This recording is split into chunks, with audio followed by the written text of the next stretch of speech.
Hello and officially welcome again to the new D2 party. And if you don't know what that means, District 2, District 9, and District 2 are all combining starting July 1st to become one glorious district. And many of the people that are here tonight have been working since we found out about this last summer to make sure that this goes well. And we want to involve as many of you in making the new D2 as prosperous as possible. And we know that takes a village. So to start the evening, we will have two speeches from two district directors, and then we'll move into Q&A. And then after that, we might just share cat pictures. But I will start with our special guest, District 9 DD Nancy Shatto, who joined Toastmasters in 2001. She's been a competitor in speech contests. She served on the trio in 2010 to 2013, and again this year as district director. But she won't stop there. She's going to serve as district division director again next year. She's an avid supporter of prison clubs, serving as a volunteer, and is working on her fourth ETM. Nancy recently retired from a career in information technology and banking and has found retirement to be busier than a normal work schedule. It's funny how that can be. So full of fun. Please help me welcome Nancy Shatto, Distinguished Toastmaster. Thank you, June. As I was thinking about how to start out here, I thought, well, the best thing might be to start out sharing with you one of my guilty pleasures, and that is jigsaw puzzles. I love opening a box of jigsaw puzzles and working with all those little pieces to try to make them into some type of a beautiful picture. And unfortunately, to my family's chagrin, is that as soon as one of those boxes opens, all of my spare time is tied up with that puzzle until it's complete. And so I look at this district realignment that we've got going on right now as a sort of a jigsaw puzzle that we're all putting together, many, many moving pieces. And it's something that will take some time to get it all completed. But before I get into my opinion too much on the realignment, I thought I'd better introduce myself first to you because most of you don't know me personally. And so I'll give you a little bit of background here. I am born and raised here in Spokane, Washington. I was a debater in both high school and college. I married my college debate partner, what would be 42 years ago now. And from that, after debate and college, we both, of course, started careers, and I went into banking. And my job in banking really did not require much public speaking at all. So about fast forward maybe 20 years, and I had not done any type of major speaking or anything like that in front of groups. And I was asked to make an announcement in front of my church. And I thought, okay, fine, I can do that. I used to speak in front of groups all the time. Well, what I found out was that the day of the announcement came and I was scared to death, and just simply from being out of practice. And I barely spit out the words that I needed to get done. And then the next day at the office, I was complaining to one of my coworkers about how mad I was at myself because I simply couldn't speak well. And she suggested checking out Toastmasters. So, of course, I looked it up. And sure enough, there was a meeting that was right across the street from my office that met at a lunch hour. And I thought, perfect, I'll go check it out. Well, my very first Toastmasters meeting, I met a room full of friendly faces. And what surprised me to this day is that they greeted me as a distinguished guest. Now, I had never in my life been told that I was a distinguished person. So to me, that made quite an impression to me. And by the time I left that very first meeting, I had decided one day I will be a distinguished Toastmaster. And of course, I had no idea exactly how much work that would require. But at the same point, I was already bought into the program. And as June said, that was 2001. I naturally gravitated toward the competition side of the house first and dabbled a little bit with leadership because I found out, well, DTM requires a lot of little pieces here in order to make it work. And in 2007, I helped with chartering our very first prison club. And I have stayed active with that club ever since. in 2010, we were looking for district leadership in the trio, and I knew a couple of the other trio members. So I said, okay, fine, I will be happy to go in also. Of course, I had an ulterior motive at that point in time, because what I wanted to do was be an advocate for prison clubs. I wanted to be able to tell Toastmasters International just how much work is required from volunteers and from funding sources to be able to make those type of clubs actually work and work well. Well, I went to the very first trio training, and there the instructor said at the very first opening comment was, if you have any personal agendas, you need to set them aside, because you are now representing every single member and every single club in your entire district. You cannot show any favoritism of one over another. Well, that blew my whole idea. And so I almost walked out of the room that day, actually, but decided that, yes, I'd been elected, so I'd go ahead and definitely serve. And I've not regretted that decision ever since. District 9 has a total, historically had around 60 clubs, which has been the bare minimum that Toastmasters would allow for districts to have. And I think you're all familiar with our geographic area. Basically, we're what's left of Washington State, and then the Idaho Panhandle with a little scoop of Oregon. And the one thing that I'd say is our main strength is that we have a reputation of being an educational powerhouse, which has been both a blessing as well as a curse. Because when Pathways was introduced in 2018, we had people that were absolutely clinging to their old manuals because they loved them so much that it was really difficult to prepare them, get them out of their hands. And yet, with COVID and having to go to online, it was an absolute blessing that we had Pathways to be able to continue to function properly during those years. And we have made definite great movements in getting Pathways accepted within our district. So I'd say we're back on track with being that educational powerhouse that we once were. We still have people that are very much active with the educational programs. But since COVID now, we have gone down to now 45 clubs is where we're at right now. And at the end of last year, our district leadership had made the difficult decision to request Toastmasters International to allow us to merge with another district, because we simply lacked two things. One was we did not really have finances because we didn't have the membership base to be able to pull income in.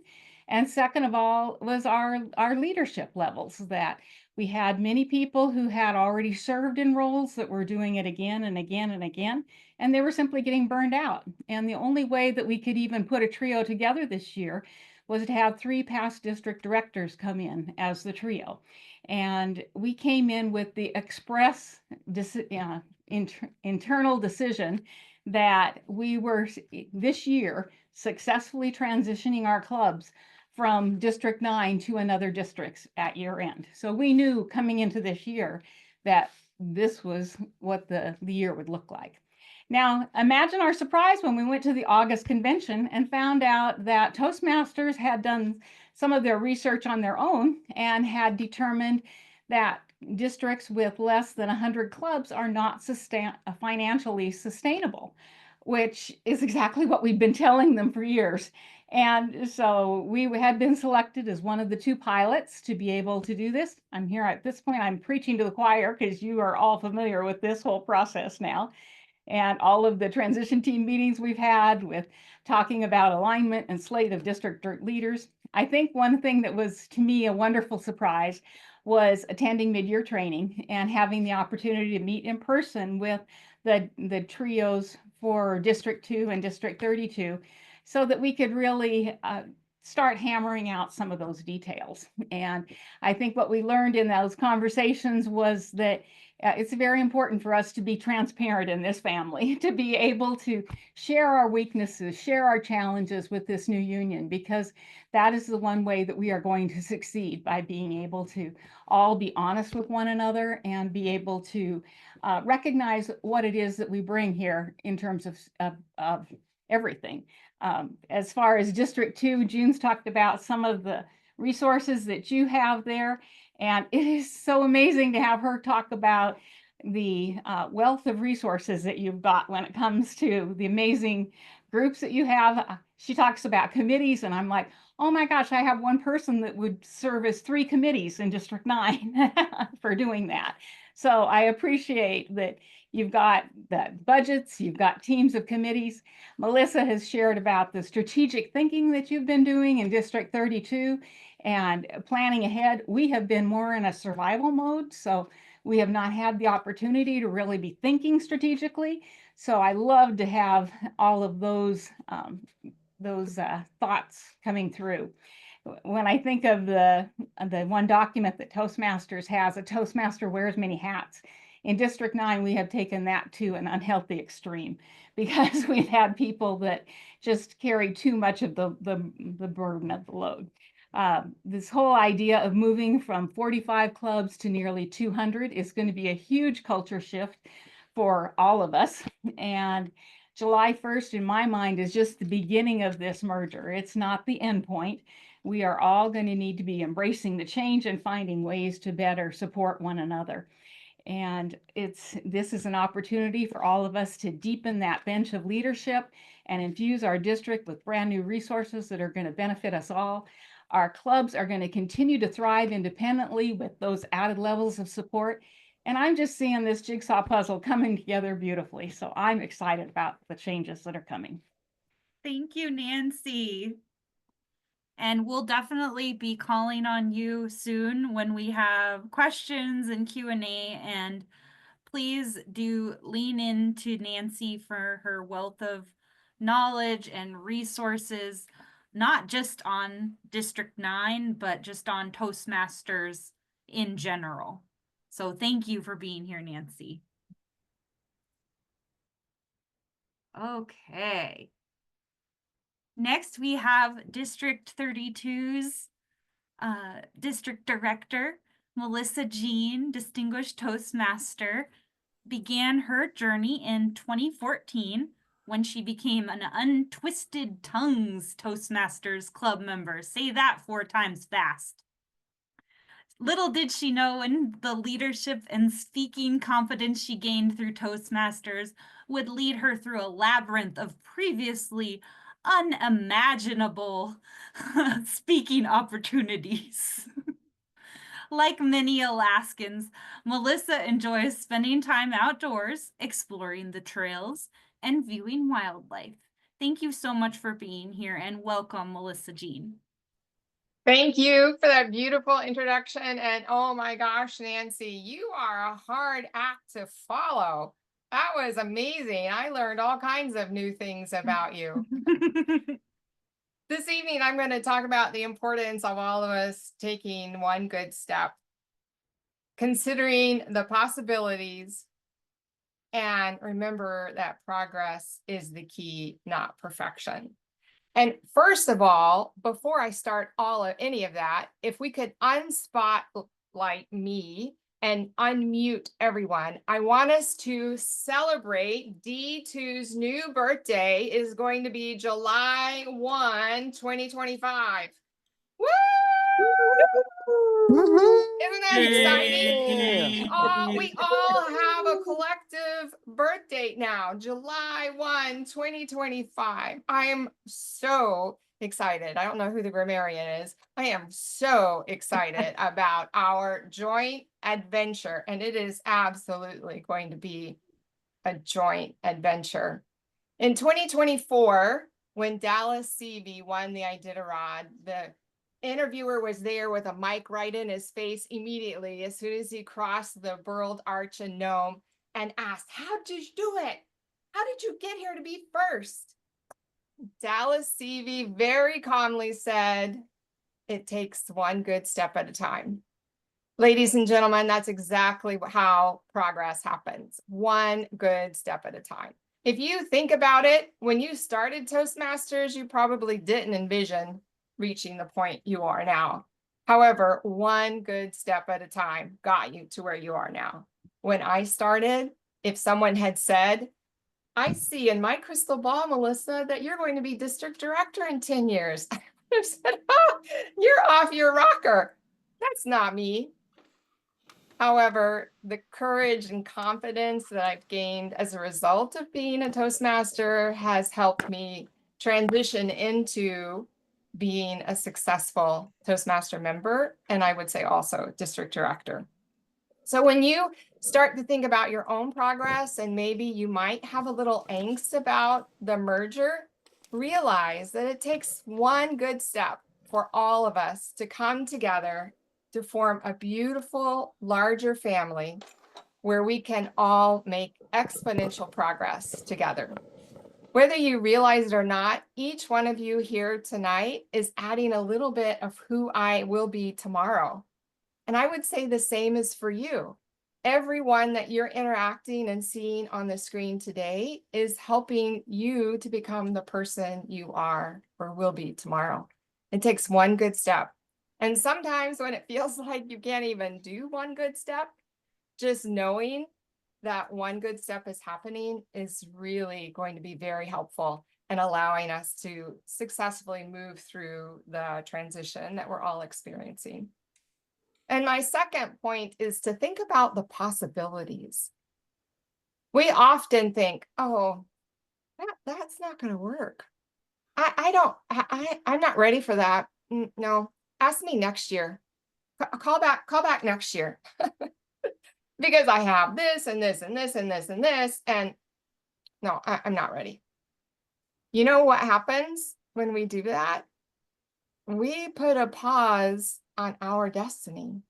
And I encourage all of you, instead of saying, no, I'm not ready, to realize the person who's asking you to help them sees potential in you. You absolutely have the ability and the competencies needed to accomplish whatever that task is. Otherwise, that person wouldn't be asking for your assistance. So think of the word impossible as I'm possible. Katharine Hepburn said that in an interview. She said, the word is not impossible, it is I'm possible. Ladies and gentlemen, you are absolutely possible. Whatever it is you want to achieve, you can absolutely achieve it. And the good news is you've got a whole huge Toastmaster family ready and willing to help you accomplish that goal.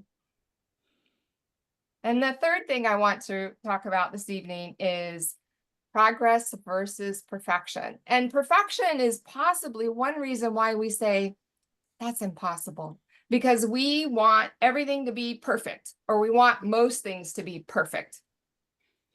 Ladies, I'm talking to you for those of you that wanted a perfect wedding or a perfect husband. And men, for those of you that wanted a perfect wife. It doesn't exist. Perfection does not exist. What does exist is progress.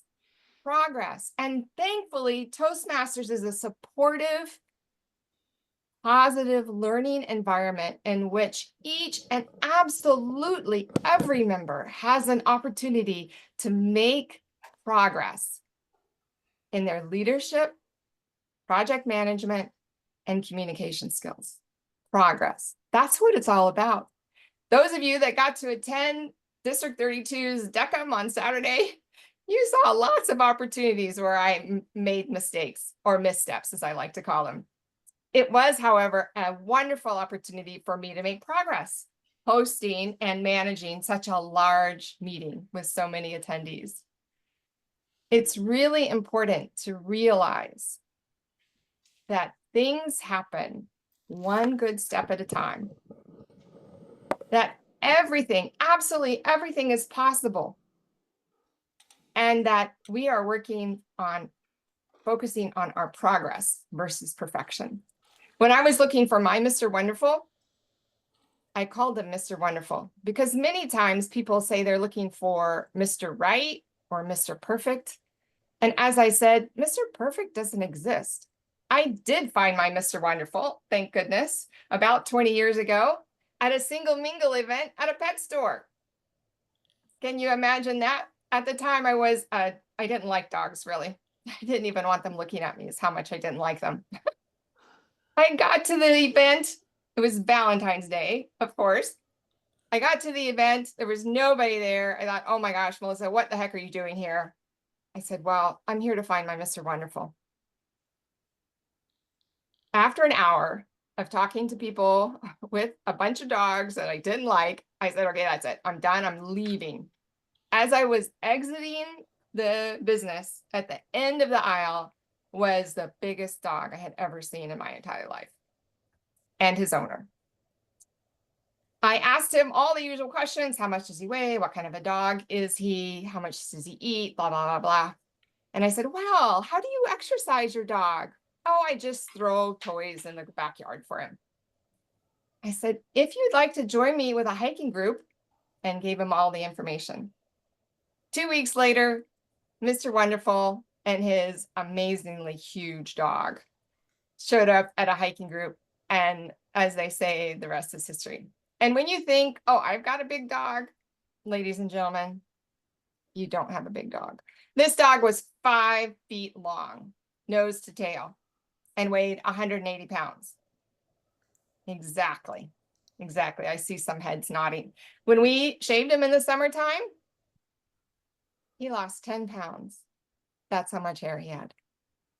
So to go from somebody who didn't like dogs to somebody who is now willing to help people with their dogs, like dog sit on occasion, is very similar to my journey in Toastmasters. You were probably thinking, Melissa, what are you talking about how you met your Mr. Wonderful? When I joined Toastmasters, I sat in the back of the conference room. I didn't make eye contact. I didn't want anybody to call on me. Please don't ask me a table topic question. But you know what I really liked, similar to what Nancy shared?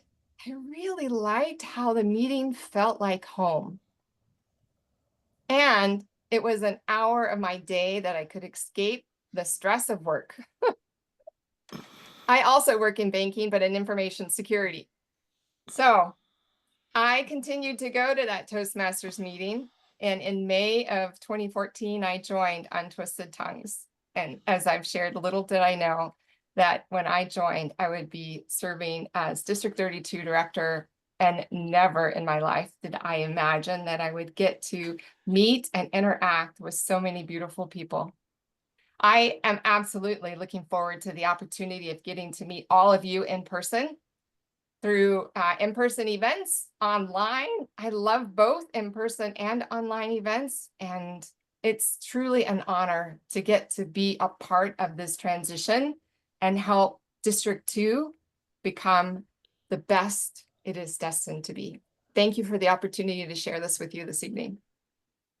Thank you, Melissa Jean, for being here and for sharing not only a little bit about who you are and what your journey is about, but also to show us that the Toastmaster journey doesn't just stay within Toastmasters. You know, it's everyday life. And I think that's the beautiful thing about it. So thank you for being here. All right. I'm going to remove everybody's spotlights. Let's see here. And start taking questions. We had one in the chat already. Melissa, can you say something so you go to the top? Yes. Okay, thank you. Great. So I will look for either hand raises, the hand raise feature in Zoom, or questions, or you can just come off mute. The first question we had in the chat was from Michael Sheely, and I think that was answered, but I just wanted to go over it. His question is related to district officers being reimbursed for training and travel. Other district events such as contests, conferences are not currently being able to be reimbursed. So he's asking about whether or not that policy will change. And Melissa made a good suggestion that he should reach out to districts and let them know that they should change this policy, because the more voices they hear, the better. And then Eric elaborated that there's been allowance for area directors to reimburse mileage for club visits, and that ADs and DDs being reimbursed for travel to the conference wouldn't likely be possible. However, for training, we can reimburse people, and that is one thing we've discussed, is for the very first decum, potentially in June after the election, that will have all of the new trio and the new division directors flown into Seattle or a central location so that we can all spend quality time building the plan for the new district. Eric, did you want to add anything to that? Just the most important thing really to get this mileage reimbursement working is to make sure that it's adequately documented in the district budget, right? So that everybody has the same playing field, knowing that if I'm an area director or division director and I'm traveling within, I can be expected to be reimbursed as long as the reimbursement meets the following criteria, as opposed to just one or two people getting randomly reimbursed. So Yes. And Melissa, I know your district has to deal with this already. Do you have any thoughts or comments on how you've made this work? Yeah, absolutely. Thank you for asking. We have in the past added to our budget, our travel budget, flights, because we go from Fairbanks, Alaska to Juneau, Alaska. You can't drive between those two. You have to fly. So that has always been a challenge for District 32. Well, I should say since Alaska merged with 32 in 2015, 2016, our budget has included reimbursement for driving to an area, a club outside of your physical area. I believe you have to go more than 60 miles to get that mileage reimbursement. And then, of course, flying, we do help pay for some of that. Great. And Melissa and her trio have been really helpful with already sharing details on putting that into the budget so we can start to plan for that for next year and hopefully just add on to it, not reduce, just expand the travel budget.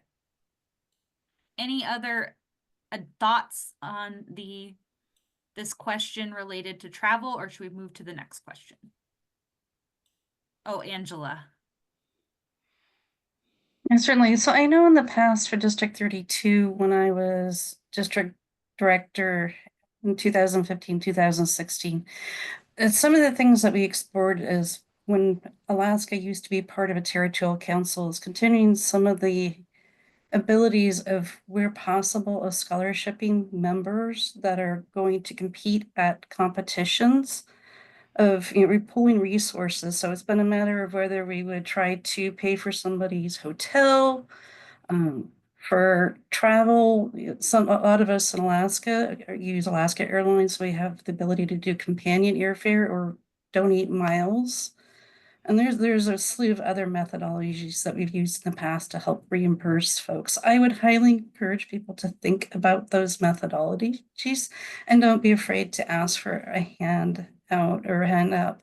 Another method, and I encourage double checking this with Toastmasters Internationals. Years ago, we had asked about clubs paying for a portion of a member's fees when they go to a conference. The caveat at that time from Toastmasters as an international was that that member report back to the club information that they gained from that conference back to the club. That way it was a benefit to the club, and that's how the club can contribute part of their club funds to that member. So there's other ways to do it. And again, it's one of those, you just have to be a little bit creative when it comes to travel and funding. Back to you, June. Thank you so much for that. That is so true. I've been told if you're a government employee, you can reimburse it as training, your expenses to go to conferences and things like that. So yeah, let's get creative and get everybody to conference. Our next question was related to how areas and clubs will be set up. So I did post Angela's realignment PowerPoint presentation into the chat so you can see where your club is going to be realigned. These have already been approved by all of the district executive committees and will be voted on at the joint district council meeting on May 20th, along with the combined election. And then District 2 does still have their business meeting. We have ours on May 16th. And I think Nancy, that's when yours is as well, right? We already had our business meeting. Oh, you did? Already, Okay. yeah. We didn't have a Okay. quorum, but we had a very small business meeting. We'll Awesome. be So I doing our guess it's voting just online. us. Okay, cool. So it's just us left, and then we do need to get quorum for May 20th. So do let your VPEs and presidents know to register for that meeting. All right, the next question is, have dates been suggested yet for training? And I said, I do not know. Melissa or Nancy, are you aware of dates being proposed for a combined training yet? For club officer training, we're looking at the last Saturday in June. Okay. Planning one here. Okay. But I don't know any training dates yet for district level offices. Okay. Yeah, so similarly for District 32, we have a club officer training scheduled sometime in June. Our current Division A is managing it. And however, I don't know when any combined 80 DVD trio training will happen. So I don't know when the first DECM is. Yeah. Carolyn, does that answer your question? Are you A still little here? bit. It's just also a reminder that we do need time to plan travel. And if this is going to be covered by the district, we want to make sure we get the best prices for airplane tickets.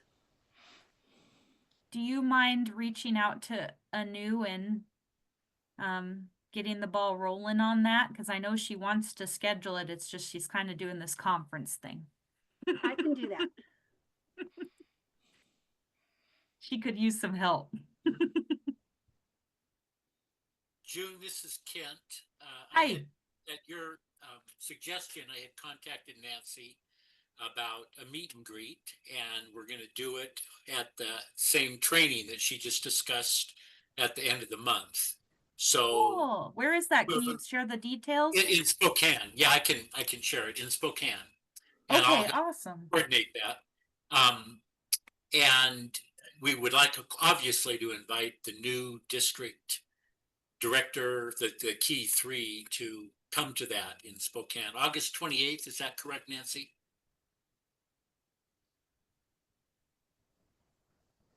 Hard to unmute yourself sometimes.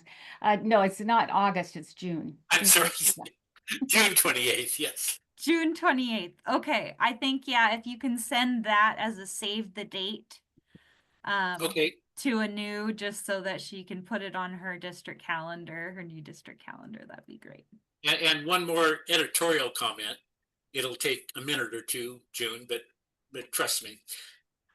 When I was 35, a few years ago, my mother gave me an envelope that had a Toastmaster emblem on it.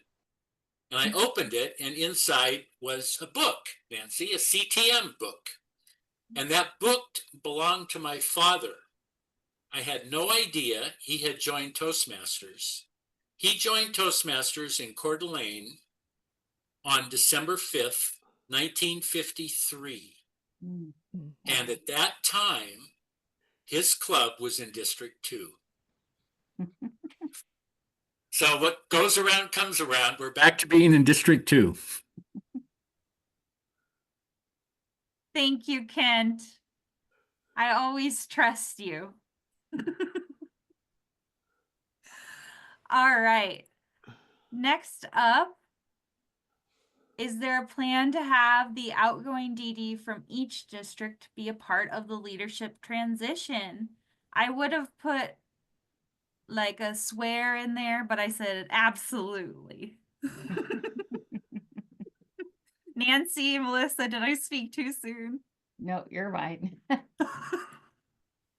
Nancy's going to be a division director. So Melissa, how about you? I have already shared with Anu that I am absolutely I know that she's going to invite me to the trio meetings so that I can continue to offer my insight and knowledge with the folks that are coming in. And then I have shared with Carolyn Curley, Division I director, if she's looking for an area director that'd be willing to help in that role. Amazing. So yes, the answer is 100% yes. All right, the next question. Is it known how the three respected treasuries will be handled or managed? So that is a wonderful question, and the answer is no. TI has told us that our budget may not be due when all the other budgets are due because they are combining three reserves, and this is the pilot. So they have not done this before. But we will still plan to have a business meeting in the fall, like we always do to review things, but we may not have the budget done by then. So just stay tuned. We will tell you what we know as soon as we hear it. Does anyone else from the transition committee have more to add there on the budget? No, the short answer is it's really all managed by Toastmasters International. The checking account District 9 and District 32 will magically be moved somehow to District 2's checking account. And then our reserve account that's managed by Toastmasters International, they are going to handle that all themselves. Wonderful. Any other questions on the budget or finances? No. Okay. And I think we've answered the questions in chat. Are there any live questions?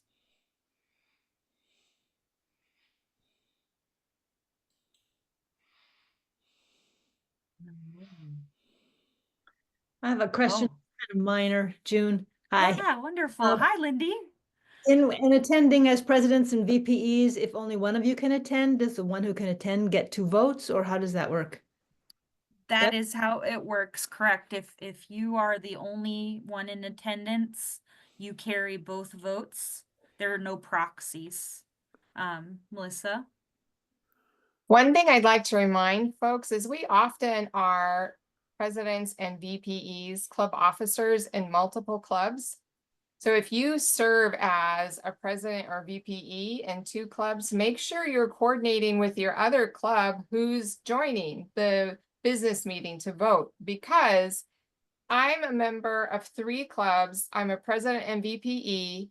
If my counterpart doesn't join, then the 2 clubs I'm representing only get 2 votes instead of 4 votes. So it's really important that when you are a president and VPE in multiple clubs, that you coordinate with the other club officer to make sure that they're there to represent the other club. Wonderful. That's exactly right. And we actually had this come up with multiple people in District 2, so there's only a few people that this applies to, but they are well aware that they have to make their choice.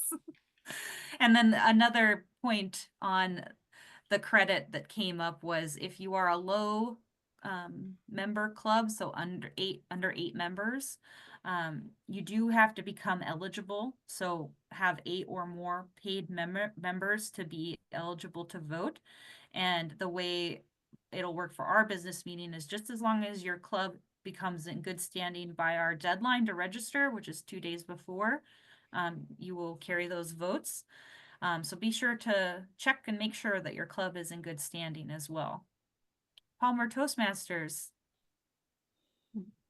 Hi, I'm Vicki Randolph with Palmer Toastmasters, and we are actually holding our meeting here to attend your meeting there. And we appreciate being here and having you there. My question is it too early to be talking about contests? Has any of that been discussed? How will they be handled? Or is it just not yet on the table for discussion? It is not too early to discuss any topic, and we all had very lively discussions at mid-year training about contests. And I believe what we decided we'd propose is that we'd adopt the District 32 rotation of the second speech contest. They have a set rotation where they do, table topics, and Melissa can go into a little more detail. But that way, when people are planning to compete at the district level, they can plan for their travel, and they only have to plan to do that every so many years. And then Nancy also suggested we add in the online contest to that rotation so that we can also include that for people that do not want to travel and would like to just stay at home in their sweatpants and compete, because all the skills are important. So I'm going to let Melissa talk and then Nancy talk, because we all have something to say about this. So Melissa. Yes, and thank you, June. In District 32, we cycle the second contest from humorous to evaluation to tall tales and then table topics. And I agree that we should add the online, so maybe it can become hot, humorous, online, tall tales, table topic, and then evaluation. That's my suggestion. The floor is yours, Nancy. Wouldn't that be hottie? Maybe. Vicky! If we're German, it definitely will be hottie. I love the idea of the rotations. That to me works absolutely, to be able to have that kind of a balance. The other thing I was going to bring up having to do with location of conferences has been discussed. And one idea that came up was that we rotate it like the Olympics does, where you put in bids for your locations for coming years. And I've kind of floated that idea around District 9, and there's definitely interest in working up a bid for a future year. So would love to host you in Spokane or Coeur d'Alene in our area too. All right. May I ask another question about contests? You may. What about spacing from one contest level to the next? And for those of us here in Alaska, the travel is an issue. So the longer time frame we have to plan our travel, the better we often have for pricing, timing, that kind of thing for travel. Yeah, So definitely. between the area, the division, the district, has there been some discussion about the timing on that to stretch that time as much as possible? Yes, there has. And I'm going to let just Melissa take this one. Thanks, June. I have to admit, I don't remember exactly what we talked about or the decision that we decided, but I do know that we've talked about it. And I do know that District 32's example has been shared, where we have the area contests in February, because most people can drive to their area contests, even in the state of Alaska. And then division contests are in March, with the districts contest then being in May or end of April, whenever the district conference is. That is one idea that I know we've talked about. Whether that's what we decided on, I'm not sure.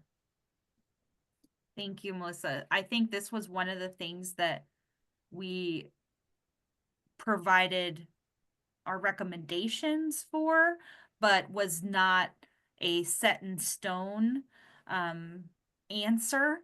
And one of the goals of the very first DECM will be to plan the schedule for the entire year, so that your club will know early in the year when the next contests are. Because this first year is so important that we get that information out for everybody to plan.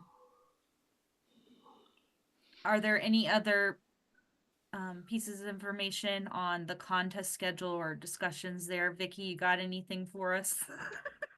I had a quick question. Okay, great. Michael. I was shopping, so can you explain real quick? So online, if we rotate to that, that's international and it just means it's online. Is there not a separate anything else? Is it just international, or? It's basically like an international speech contest, but everyone is virtual. So Right. Even at the district level, it would still need to be virtual. So that doesn't mean you couldn't be present at the conference and giving your speech there. But you would still have to do it through a camera and be judged that way. Yes, and Mikey, we would still have two contests. We would have the international speech contest and the online contest. Yeah. Because the international speech contest must be in person. Right. That's what I was going to ask. Yeah, Right. outside of the Because club, TI it has to thought be in did- person. Yeah, in person. Okay. Thank you and good job. Thank you. All right. Are there any other questions? I don't see any in the chat. Palmer Toastmasters, are you unmuting?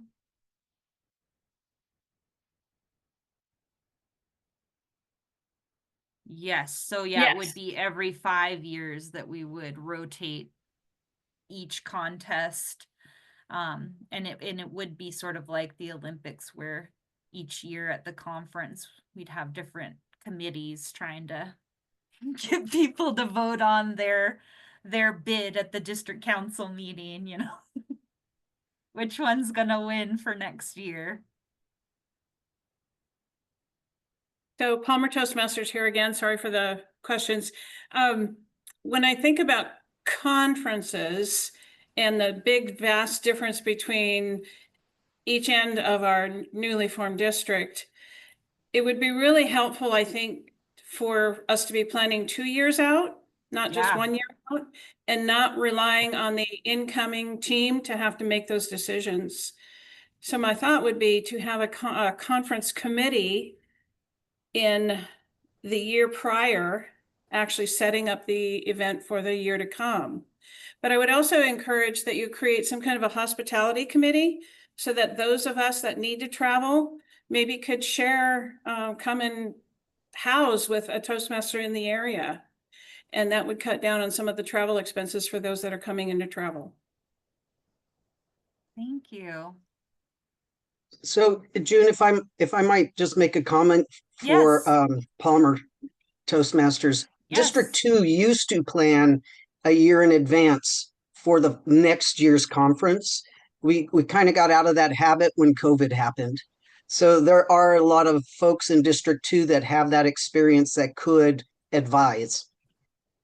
Yeah, and I definitely had the Linwood Event Center that we have today on hold for more than a year, but one of the issues we run into is that you can only purchase or put a down payment for a venue 18 months in advance. So we can't do anything 24 months in advance.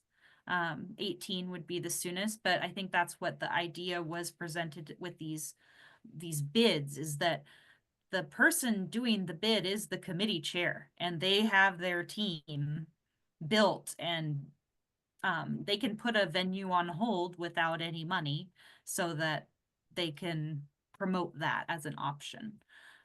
Does that sort of help clarify where we're at with the conferences? I see some nods. Okay. Michael, did you have another question? Yeah, I heard about, I'm gonna be, if I'm voted in, a division director, but for the Seattle thing, the planning session where they're willing to pay for travel, which hopefully would mean a train ticket for me. Anyway, is that just gonna be like a day event? And if so, do we like have a like tentative date for that, or is that just coming in July? Yeah, I would stay tuned for the actual schedule. Yeah. Once the new trio's elected and they have their first decum, which will probably be June or July. So Okay. early July or mid-July, you should have the schedule. And then that will just be a 1-day event, basically. It's usually a 1-day event. Yeah. Okay, great. Thank you. Yeah, you're welcome. I'm excited to merge with the entire state of Paradise in Alaska. Yes. All right. Does TM allow a third contest to be available so online could be offered more often? Yes, actually, you can do it at up to 4, I believe, additional contests on top of international. International is the only contest that's required that we do. So we could do more. It's just due to time because all the contest finals have to conclude at the district annual contest in the spring. If we did all 4, our contest or our conference may be 2 days. So the question about, are you planning to have a 2-day event in the fall that can also have contests? That's a question for next year's staff, but we can't have district level contests. We could have like an event in the fall. We did a recognition event in D2 in the fall. That might be fun, but we can't have like a district contest or an annual conference in the fall. All right, Lindy. Yes, thank you. Wiser heads than mine have already been talking, so I just wanted to share a concern aloud. I hear about reimbursement for district leaders getting to trainings, and wonderful. Over the last couple years, I have seen a lower and lower number of contestants in contest. And I have a concern that as travel costs become an addition, that there will be even fewer people, and wonder if there might be any thought to, just like international helps regional winners get to the conference, whether districts could help division winners get to the district conference, if there's some other help outside of the club, because clubs, of course, again, vary in terms of their financial wherewithal. I mean, this is exactly sort of what Michael's concern was in the very, very beginning. He had to leave early, but we really suggest every single person here who thinks this is going to be an issue, so that's everybody, send an email to districts@toastmasters.org and suggest that they allow districts to fund travel in this way. Because the more people that let Toastmasters know that's what you think, the better. Thank you. It's in the Zoom chat, so you can copy and paste it. The more voices, the better. I apologize for repeating a question I had. No, it's different question. It wasn't repeated. It's just a very similar sentiment of what are we gonna do? Like, this seems like it's already a problem.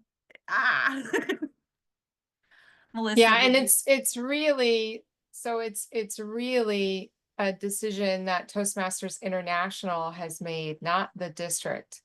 Right now, the district isn't able to help competitors get to conference. It's against the rules, quote unquote. And that's why we're saying, talk to TI about it, because we can't, while we would love, if we had the budget and the funds, we would love to be able to help people get to the competitions. But it's not, at this time, it's not allowed. Okay, at the highest levels, having money is already more of an ingredient than I wish it was in terms of people's success, and their hiring coaches and so forth. And I like how Toastmasters can level things, and I hate to see it become less so. Right. Lindy, I absolutely 100% agree with you. There are many things that I wish Toastmasters International would allow us to pay for. And one thing that you can do, so I personally love online contests more than in-person contests, because they're incredibly easier to manage in many ways now that we've done them for 5 years. And it also really, this is the way of the world. Online is the way of the future. And to force us to do in-person contests, I think, is hindering us as an organization. It is someone else's decision. We are required to follow it. And hence, that is why we have in-person contests. And hence why we are not able to help people financially get to the competitions. Thank you. So, Lindy, you're right. We all do care, and we all are concerned about this. Do we send those kinds of comments, Melissa, to that same address about online? Yep. Thank you. Districts is kind of the catch-all for all district level questions. All right. Just point of information, decades ago, I competed in the regional contest, and District 2 paid for my travel and hotel to attend the regional contest. So they've done it. They used to do it. The rules might have been different, Kent. Or oh yeah, the rules now say we yeah. cannot financially aid competitors to move to the next level. I understand. I'm just saying the precedent was set that districts could pay for attendance out of the area. Right. All right, Palmer Toastmasters, it's you. Thank you. So keeping that conversation going, Melissa, thank you for your passion on that. How can we be effective? Would we be effective as a club to write a resolution, or should we bombard them with individual emails, or both? I think that's a good question for Melissa, since she's directing us right now. What I would encourage is for every member to share their thoughts about whatever it is, whether it is the finances, the contest, the conferences, anything that's in Toastmasters governing documents. Send your ideas on how to make them better to districts@toastmasters.org. Because do we know who reads those emails? What level of personnel at TI are reading those emails? that's a great question, Vicki. I don't know the answer to that question. What I can share is that when I have sent email to that address, it generally receives a response from somebody. It's not immediate. It usually takes 1 to 2 weeks because they have to put it to the right person. The person who is managing that inbox doesn't have all the answers, and sometimes they have to forward it to the right department in order for it to be received. And what I know is that when one person reads 100 emails saying, we would like this changed, that's going to get their attention for whatever the topic is. Yeah, and that is what we've been told, is to recommend for these decisions that are outside of our control. Because as leaders know, we don't always agree with the corporations we serve. Vicki, Another go ahead. quick comment on that. I would also encourage you to engage your region advisor and your international director, because it's important that those people also receive the feedback, not just world headquarters. So copying those two on your email, I think, is important. And I wanted to follow up on that by saying that you might put in the email any correspondence you have with them, as we're one of 2 districts who are undergoing this change. So it's not like we're complaining about a situation that's old hat. This is new stuff, and they need to be paying attention to it as new stuff. So notifying that you're part of District 2, which used to be 3 different districts, would be helpful, I think, in getting the attention these kinds of questions warrant. I agree. And I just put Region 1's advisor's email into the chat, Rose Kurland. We have had conversations with our transition committee, and I have also had conversations with Rose directly about some of these concerns where she's not directly privy to the changes. She can escalate the issues if you didn't have a response in a timely fashion. You can reach out, and then Rose could escalate that. And then Sandra Nunez is our international director.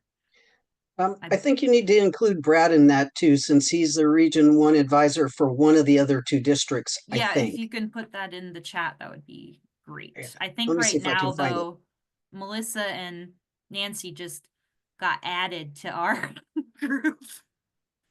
They got moved over. I don't know if you're in both, are you? Well, officially, we're still in Brad's region, Okay. but we've been joining Rose's. I'll put both of those, Sandra Nunez and Brad's email, in the chat in just a second. Awesome. And then I wondered if Nancy had any comments about this, because I don't want to give her full credit, but this whole realignment pilot thing, like Nancy had to have sent some emails to districts to get this to even happen, right? Well, we originally, we sent out an email to the districts to begin with to say that we needed to have something happen, because for District 9, we're not going to be able to survive much longer. Right. Supporting our clubs. So that's That's probably what that's- started a little bit of the ball rolling, but I think they also were doing their other research on the side too and found out that it was a bigger problem than just us. And so, Right. It's always good to ask the question, I think, Mhm. is the point. Yeah. That even if you don't want to know the answer sometimes. All right, well, it is 7 o'clock and I do want to respect all of your time. Does anybody have one last question for the books, or should we end it here? Nope. All right, I'm going to stop the recording. Thank you all for attending, and special thank you to our district directors, Melissa Jean, Nancy Shatto, and to all the members of the transition committee who are here and who have taken questions, and for our guests, because you are the future of D2 and you matter. So thank you for being here.